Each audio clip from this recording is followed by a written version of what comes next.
Nursing ഡയറക്ടറിന്റെ പുതിയൊരു വീഡിയോയിലേക്ക് ഏവർക്കും സ്വാഗതം. അപ്പൊ ഇന്നത്തെ വീഡിയോ ഡിസ്കസ് ചെയ്യാൻ പോകുന്നത് കേരളത്തിലെ എൻട്രൻസ് ഉണ്ടോ അല്ലെങ്കിൽ +2 മാർക്കിനെ ബേസ് ചെയ്തിട്ടാണ് അഡ്മിഷൻസ് ഈ വർഷം നടക്കുക. അങ്ങനെയാണെങ്കിൽ എന്തൊക്കെ കാര്യങ്ങളും എന്തൊക്കെ പ്രശ്നങ്ങളും ഉണ്ടാവാൻ സാധ്യതയുണ്ടെന്നുള്ളതാണ് ഈ വീഡിയോയിലൂടെ ഉൾപ്പെടുത്തുവാൻ ഉദ്ദേശിക്കുന്നത്. ഇപ്പൊ നമുക്കറിയാവുന്നതുപോലെ തന്നെ കഴിഞ്ഞ 2-3 വർഷമായിട്ട് INC ഇന്ത്യൻ നഴ്സിംഗ് കൗൺസിലിന്റെ ഭാഗത്തു നിന്നും എൻട്രൻസ് മുഖേന BSc നഴ്സിംഗിന് അഡ്മിഷൻ എടുക്കുവാനായിട്ട് നിർദ്ദേശിച്ചിരുന്നു. പക്ഷെ കഴിഞ്ഞ വർഷങ്ങളെല്ലാം തന്നെ കേരളത്തിൽ നിന്നും അതുപോലെ ഏതാനും ചില ഉദാഹരണമായി തമിഴ്നാട് അങ്ങനെയുള്ള ഏതാനും ചില സംസ്ഥാനങ്ങളിൽ ഈ പറയുന്ന രീതിയിൽ എൻട്രൻസ് കാര്യങ്ങളൊക്കെ ആയിട്ട് മുന്നോട്ട് പോയില്ല. അവർ +2ന്റെ മാർക്ക് അടിസ്ഥാനത്തിൽ തന്നെയായിരുന്നു അഡ്മിഷൻ അലോട്ട്മെന്റുകൾ നടന്നുകൊണ്ടിരുന്നത്. അപ്പോൾ കഴിഞ്ഞ വർഷം മുതലാണ് കർണാടകയിലും അതുപോലെ തന്നെ ആന്ധ്ര, തെലങ്കാന തുടങ്ങിയ സംസ്ഥാനങ്ങളിലും മറ്റുള്ള നോർത്ത് ഇന്ത്യൻ സംസ്ഥാനങ്ങളിലെ മിക്കവാറും സംസ്ഥാനങ്ങളിലെല്ലാം തന്നെ എൻട്രൻസ് എക്സാം മുഖേന അഡ്മിഷൻ ക്രൈറ്റീരിയ ആയിട്ട് അവർ എടുത്തുകൊണ്ടിരുന്നത്. അതുപോലെ തന്നെ കഴിഞ്ഞ വർഷമാണെങ്കിലും നമ്മൾ ഏറ്റവും അവസാന ഘട്ടത്തിലാണ് കേരളത്തിൽ എൻട്രൻസ് ഇല്ലാതെ അഡ്മിഷൻ എടുക്കാനുള്ള ഒരു അനുവാദം ഇന്ത്യൻ നഴ്സിംഗ് കൗൺസിലിന്റെ ഭാഗത്തു നിന്ന് നൽകിയത്. കാരണം കേരളത്തിൽ നിന്ന് ഏകദേശം 3-4 തവണ ലെറ്റർ എഴുതി ചോദിച്ചിട്ടും അല്ലെങ്കിൽ അതിനുവേണ്ടി റിക്വസ്റ്റ് ചെയ്തു ചോദിച്ചിട്ടും അവസാന ഘട്ടം വരെ ഇന്ത്യൻ നഴ്സിംഗ് കൗൺസിലിന്റെ ഭാഗത്തു നിന്നും യാതൊരു അറിയിപ്പും ഉണ്ടായിരുന്നില്ല. ഏറ്റവും അവസാനമായിട്ട് അവർ ലാസ്റ്റ് ഒരു വാർണിംഗ് എന്നുള്ള രീതിയിൽ ഈ ഒരു വർഷം കൂടെ മാത്രം എൻട്രൻസ് ഇല്ലാതെ തന്നെ നിങ്ങളെ പരിഗണിക്കാം, പക്ഷെ അടുത്ത വർഷം മുതൽ നിർബന്ധമായിട്ടും എൻട്രൻസ് ഉണ്ടാവും എന്നുള്ള രീതിയിൽ തന്നെയാണ് ഇന്ത്യൻ നഴ്സിംഗ് കൗൺസിലിന്റെ ഭാഗത്തു നിന്നും അറിയിച്ചിരിക്കുന്ന ഒരു കത്ത്. അപ്പോൾ അങ്ങനെയാണ് കഴിഞ്ഞ വർഷം കേരളത്തിൽ BSc നഴ്സിംഗിന് അഡ്മിഷൻ നടന്നത്. അപ്പോൾ ഈ ഒരു വർഷമാണെങ്കിലും വളരെയധികം സമയമുണ്ടായിരുന്നു. പക്ഷേ ഗവൺമെന്റ് തലത്തിൽ നിന്നും യാതൊരു രീതിയിലുള്ള ഈ പറയുന്ന BSc നഴ്സിംഗിന്റെ എൻട്രൻസിന്റെ നടപടികളും കാര്യങ്ങളൊക്കെ ആയിട്ട് മുന്നോട്ട് പോയില്ല. അവസാനം വീണ്ടും ഇന്ത്യൻ നഴ്സിംഗ് കൗൺസിലിന്റെ ഭാഗത്തു നിന്നും കഴിഞ്ഞ മാസങ്ങളിലൊക്കെ ഈ പറഞ്ഞ എൻട്രൻസിന്റെ ഡീറ്റെയിൽസ് എല്ലാം അവർ അനൗൺസ് ചെയ്തതിന് മുറയ്ക്ക് കേരളത്തിൽ ഒരു ചർച്ച വന്നിരുന്നു. അതായത് ഈ പറയുന്ന എൻട്രൻസ് മുഖേന തന്നെ വേണം. കാരണം മിക്കവാറും വരുന്ന സംസ്ഥാനങ്ങളിലെല്ലാം ഈ ഒരു വർഷം എൻട്രൻസ് മുഖേനയാണ് നടത്തുന്നത്. എന്റെ അറിവിൽ ഇപ്പോൾ ഈ തമിഴ്നാടും കേരളവും മാത്രമാണ് എൻട്രൻസ് ഇല്ലാതെ നടത്താനുള്ള ഒരു തീരുമാനത്തിലേക്ക് പോയിക്കൊണ്ടിരിക്കുന്നത്. അപ്പൊ എൻട്രൻസ് ഇല്ലാതെ നമ്മൾ ഈ പറയുന്ന പോലെ BSc നഴ്സിംഗുമായിട്ട് മുന്നോട്ട് പോയി കഴിഞ്ഞാൽ വരാനുള്ള സാധ്യത എന്താണെന്ന് വെച്ചാൽ ഈ ഒരു വർഷം ഒരു പക്ഷേങ്കിലും മുന്നോട്ട് വരുന്ന അടുത്ത അഡ്മിഷൻ അടുത്ത ഇയറിലേക്കൊക്കെ ഒരു പക്ഷേങ്കിൽ ഇന്ത്യൻ നഴ്സിംഗ് കൗൺസിലിന്റെ അഫിലിയേഷൻസ് അവർ പിൻവലിക്കാനുള്ള സാധ്യതകൾ കാണുന്നുണ്ട്. കാരണം അവരുടെ ക്രൈറ്റീരിയ ഫോളോ ചെയ്ത് പോകുന്ന കോളേജസ് ആയിക്കോട്ടെ, യൂണിവേഴ്സിറ്റി ആയിക്കോട്ടെ, അങ്ങനെ ഉണ്ടെങ്കിൽ മാത്രമാണ് ഇന്ത്യൻ നഴ്സിംഗ് കൗൺസിലിന്റെ ഭാഗത്തു നിന്നും അവർ അപ്രൂവൽസ് നൽകുക, അതായത് അഫിലിയേഷൻസ് നൽകുക.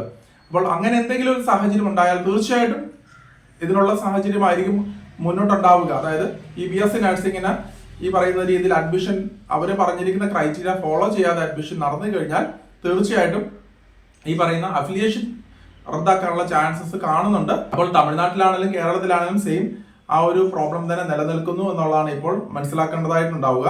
അപ്പോൾ കേരളത്തിലും തമിഴ്നാട്ടിലും അല്ലെങ്കിൽ ഈ പറയുന്ന എൻട്രൻസ് ഇല്ലാതെ നിങ്ങൾക്ക് അഡ്മിഷൻ എടുത്തോ, ഈ വർഷം കൂടെ അഡ്മിഷൻ എടുത്തോ എന്ന് ഇന്ത്യൻ നഴ്സിംഗ് കൗൺസിലിന്റെ ഭാഗത്തു നിന്നും ഒരു അനുവാദം കിട്ടിയാൽ മാത്രമായിരിക്കും ഈ ഒരു വർഷം അഡ്മിഷൻ എടുത്ത് മുന്നോട്ട് പോകാനായിട്ട് സാധിക്കുക.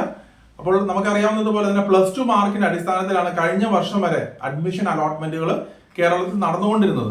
അപ്പോൾ നമ്മൾ അതിനെ കുറിച്ച് നോക്കുമ്പോൾ കേരളത്തിൽ നമ്മൾ ഏകദേശം നോക്കുമ്പോൾ CBSE ICC സ്റ്റുഡൻസിനെ വെച്ച് നോക്കുമ്പോൾ സ്റ്റേറ്റ് സിലബസിൽ പഠിക്കുന്ന കുട്ടികൾക്കാണ് കൂടുതൽ പെർസെന്റേജ് മാർക്കുകൾ കൂടുതലായിട്ട് കാണുക. അപ്പോൾ അങ്ങനെ വരുമ്പോഴത്തേക്കും CBSE ICC സിലബസിൽ പഠിക്കുന്ന കുട്ടികൾക്ക് കമ്പാരിറ്റീവ്ലി മാർക്ക് അനുപാതത്തിൽ കുറവായിരിക്കും ഉണ്ടാവുക. അതുപോലെ തന്നെ +2 സെക്കൻഡ് ഇയറിലെ മാർക്കാണ് മെയിൻ ആയിട്ട് ഉണ്ടാവുക. ഫിസിക്സ്, കെമിസ്ട്രി, ബയോളജി 3 സബ്ജക്റ്റുകളാണ് മെയിൻ ആയിട്ട് ഈ അലോട്ട്മെന്റിന് വേണ്ടി കൺസിഡർ ചെയ്യപ്പെടുക. അപ്പോൾ 2ാം വർഷം ഈ പറയുന്ന രീതിയിൽ എത്രത്തോളം മാർക്ക് സ്കോർ ചെയ്യുന്നു അതിനെ ബേസ് ചെയ്തിട്ടായിരിക്കും അലോട്ട്മെന്റുകൾ നടക്കുക. അപ്പോൾ ഞാൻ പറഞ്ഞു വന്നത്, അപ്പോൾ മറ്റുള്ള സിലബസിൽ പഠിച്ചിരിക്കുന്ന CBSE ICC സ്റ്റുഡൻസിന് ഒരു പക്ഷേങ്കിൽ ഈ പറഞ്ഞ സ്റ്റേറ്റ് സിലബസിലെ കുട്ടികളെക്കാളും മാർക്ക് സാധാരണ രീതിയിൽ കുറവ് കിട്ടുന്നതിനാൽ അങ്ങനെയുള്ള കുട്ടികൾക്ക് കേരളത്തിൽ അഡ്മിഷൻ കിട്ടാനുള്ള പോസിബിലിറ്റി കുറവായിരിക്കും. അതുപോലെ തന്നെ മറ്റൊരു പ്രോബ്ലം നേരിടാൻ സാധ്യതയുള്ളത് അസോസിയേഷൻ, അതായത് നമുക്ക് 2 അസോസിയേഷനാണ്, മാനേജ്മെന്റ് അസോസിയേഷനാണ് കേരളത്തിൽ BSc നഴ്സിംഗിന് അല്ലെങ്കിൽ നഴ്സിംഗ് കോളേജുകൾക്ക് വേണ്ടിയുള്ളത്. അത് ക്രിസ്ത്യൻ മാനേജ്മെന്റ് അസോസിയേഷനും അതുപോലെ തന്നെ പ്രൈവറ്റ് നഴ്സിംഗ് മാനേജ്മെന്റ് അസോസിയേഷനും. അപ്പൊ ഈ 2 അസോസിയേഷനും GST അടയ്ക്കേണ്ട അങ്ങനെ ഏതാനും ചില ടാക്സേഷൻസിന്റെ ഒക്കെ കുറച്ച് പ്രശ്നങ്ങൾ ഉണ്ടായതിനാൽ കഴിഞ്ഞ ദിവസങ്ങളിലൊക്കെ ന്യൂസ് പേപ്പറിൽ കണ്ടു കാണുമായിരിക്കും. ഈ ഒരു വർഷം മുതൽ അവർ വഴി ഈ പറയുന്ന മാനേജ്മെന്റ് സീറ്റിലേക്ക് അഡ്മിഷൻസ് നേടുവാനുള്ള സാഹചര്യം ഉണ്ടാവുകയില്ല. ഡയറക്റ്റ് ആയിട്ട് കോളേജുകാർ തന്നെ ആപ്ലിക്കേഷൻസ് ഇൻവൈറ്റ് ചെയ്ത് കുട്ടികളെ അഡ്മിഷൻ എടുക്കുവാനുള്ള ഒരു സാഹചര്യമാണ് ഇവിടെ ഉണ്ടായിരിക്കുന്നത്.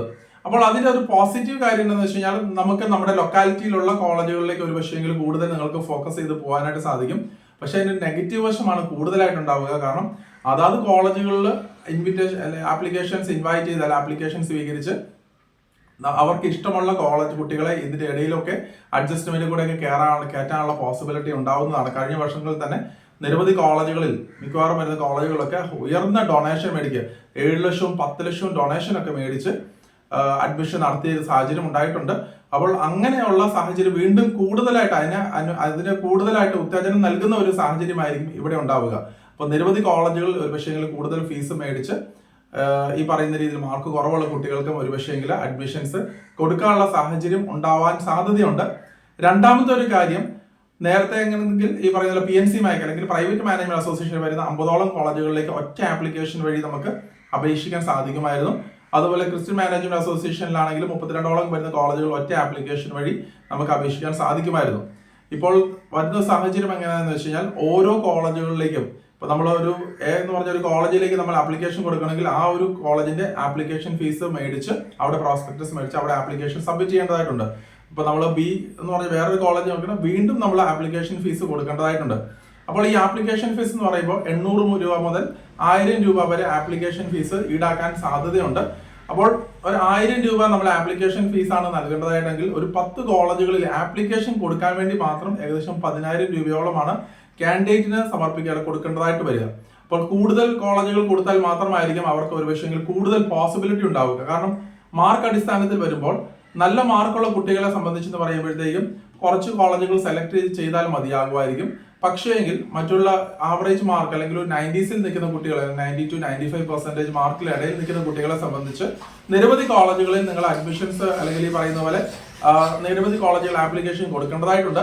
അപ്പോൾ ആപ്ലിക്കേഷൻ ഫീസ് ഇനത്തിൽ തന്നെ നല്ലൊരു ബാധ്യത കുട്ടികൾക്ക് വരാനുള്ള സാധ്യതയുണ്ട്. അപ്പോൾ ഈ ഒരു വർഷം വളരെ ബുദ്ധിമുട്ടുണ്ടാവാൻ സാധ്യതയുള്ള ഒരു വർഷമായിട്ടാണ് ഞാൻ കണക്കാക്കുന്നത്. കാരണം പ്രത്യേകിച്ച് കേരളത്തിൽ പഠിക്കുന്ന കുട്ടികളെ സംബന്ധിച്ചെന്ന് പറയുമ്പോൾ 2 കാര്യമാണുള്ളത്. എൻട്രൻസ് ഇല്ലാത്തത് കൊണ്ട് തന്നെ ഇന്ത്യൻ നഴ്സിംഗ് കൗൺസിൽ അതിനെ ഫേസ് ചെയ്യും, എങ്ങനെ അതിനെ കൺസിഡർ ചെയ്യും എന്നുള്ളതാണ് നമ്മളിവിടെ കാണേണ്ട ഒരു കാര്യം. അപ്പോൾ അവരുടെ അനുവാദമില്ലാതെ അഡ്മിഷൻസ് എടുത്ത് മുന്നോട്ട് പോയി കഴിഞ്ഞാൽ, കാരണം ഗവൺമെന്റ് തലത്തിലുള്ള ഒരു ഡിസിഷൻ ആയിട്ടാണ് മുന്നോട്ട് പോകുന്നതെങ്കിൽ തീർച്ചയായിട്ടും അത് പൊളിറ്റിക്കലി അതുപോലെ തന്നെ ഈ പറയുന്ന ഇന്ത്യൻ നഴ്സിംഗ് കൗൺസിലിന്റെ ഭാഗത്തു നിന്നൊക്കെ ഒരു പക്ഷേ പ്രഷർ നേരിടാൻ സാധ്യതയുണ്ട്. അങ്ങനെ വന്നു കഴിഞ്ഞാൽ തീർച്ചയായിട്ടും അഫിലിയേഷൻ നടപടികളിലേക്കൊക്കെ പ്രോബ്ലംസ് ഉണ്ടാകാനുള്ള സാധ്യതകളാണ് ഞാൻ കാണുന്നത്.